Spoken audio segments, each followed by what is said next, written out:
We have all heard of OPEC Plus and the high-profile production cut they just announced. OPEC Plus said that they will cut crude oil production by 2 million barrels per day, starting in November. OPEC Plus is a group, but they are mostly controlled by Saudi Arabia. And its high-profile leader, Mohammed bin Salman, or MBS as he is known. Well, yesterday, Jamie Dimon, the CEO of JP Morgan Chase, came out and said that the US really controls oil prices. And that is something of a surprise to most people and even the US government. So, we are going to dig a little deeper into Dimon's statement. And take a closer look at how oil prices are set. And who is really in charge. What does this mean for consumers? What does this mean for energy markets? What does this mean for oil companies? What does it mean for the US economy?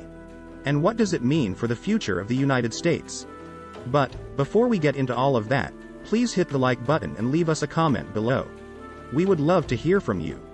Please subscribe and hit the bell icon so that you are notified of upcoming videos when they are released. The US should pump more oil amid the world's energy crisis, said JP Morgan Chase CEO Jamie Dimon. Dimon made his statement to Congress just days after OPEC Plus, the organization of the petroleum exporting countries, met. OPEC Plus announced a production cut of 2 million barrels per day, starting in November. That is the equivalent to 2% of the global crude oil supply. Obviously, America needs to play a real leadership role, said Dimon. The United States is the swing producer, not Saudi Arabia, Dimon told reporters in an interview this week. And we should have gotten that right starting in March, Dimon added. It's almost too late to get it right because obviously, this is a longer-term investment, Dimon also noted. Crude oil prices have risen sharply following the Russian invasion of Ukraine. But that was back in February. Russia has been a major global exporter of oil and gas. The United States is teetering on the brink of recession. Russian natural gas supplies to Europe have ended due to damage to the Nord Stream pipelines. Dimon called that development pretty predictable. In my view, America should have been pumping more oil and gas, Dimon told reporters. The US is the world's largest producer of oil, Dimon said. The United States produces almost 19 million barrels of oil every day. But the United States is also the largest consumer of oil in the world. So, there is only so much crude oil available for export. And, until 2016, oil exports of crude oil from the United States were illegal. Saudi Arabia produces 10.8 million barrels of crude oil per day, which is just over half of what the US produces. But Saudi Arabia uses only about 3.2 million barrels per day. They export the rest. Saudi Arabia is basically the de facto OPEC Plus leader and major exporter. The United States has huge crude oil reserves. But oil production cannot be boosted overnight. OPEC Plus is saying that their production cut is in response to a weaker global economy. President Joe Biden was disappointed by the short-sighted decision, the White House said in a prepared statement. The OPEC Plus decision was unhelpful and unwise, said U.S. Treasury Secretary Janet Yellen. Inflation is raging in most countries around the world. There is a longer-term problem of the world not producing enough oil and gas, Dimon told reporters.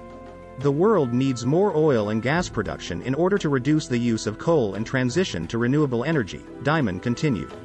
This should be treated almost as a matter of war at this point, nothing short of that, Dimon added. Dimon also predicted a recession for the U.S. within the next 6 to 9 months. For those of you not familiar with OPEC Plus, it is a group of some of the world's largest and most powerful oil-producing countries.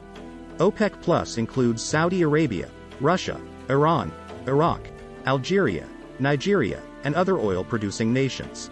It does not include the United States or Canada, two of the world's largest oil-producing countries. Saudi Arabia is seen as the informal leader of OPEC+. This powerful oil cartel agreed to impose deep output cuts Wednesday. Oil prices have been falling for weeks now, and the group is trying to spur a recovery in crude oil prices. All of this is despite calls from U.S. President Joe Biden asking the cartel to increase oil production. Gasoline prices at the pump have spiked in the past week or so.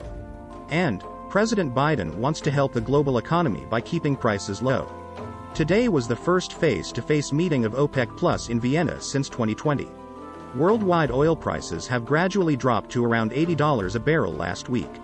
Crude oil prices peaked in June at more than $120 per barrel. And High oil prices typically bring about demand destruction as people drive less when gasoline prices are higher. OPEC Plus is scheduled to meet again on December 4 in Vienna.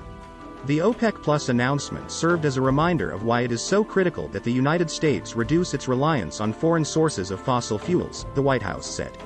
OPEC Plus is seeking to provide security and stability to the energy markets, said OPEC Secretary General Haytham Al-Ghais at a news conference after the meeting.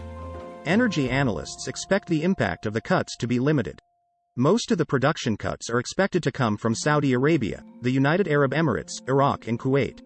Energy analysts point out that it is difficult for anyone to predict oil prices 2 months in advance these days. The future of the economy and energy prices are highly uncertain as more European sanctions on Russia are added. In its own words, OPEC Plus' mission is to ensure an adequate pricing environment for both consumers and producers, said Stephen Brennick, a senior analyst at PVM Oil Associates in London. Yet the decision to reduce output in the current environment runs counter to this objective, Brennick continued. Further squeezing already tight supplies will be a slap in the face for consumers. The selfishly motivated move is aimed purely at benefiting producers, Brennick added. In short, OPEC Plus is prioritizing price above stability at a time of great uncertainty in the oil market, Brennick also noted. This decision to impose production cuts could see oil prices rally back to $100 a barrel, Rohan Reddy, director of research at Global X ETFs. But that assumes no major bouts of COVID globally in the U.S. Federal Reserve not becoming unexpectedly hawkish, Reddy continued.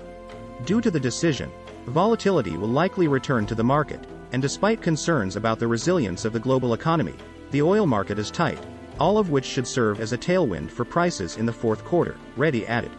While a return to $100 oil is possible, a more likely scenario in the short term is that oil prices hover in the $90 to $100 range as the market digests economic data releases, Reddy also noted. The output cut takes effect starting in November.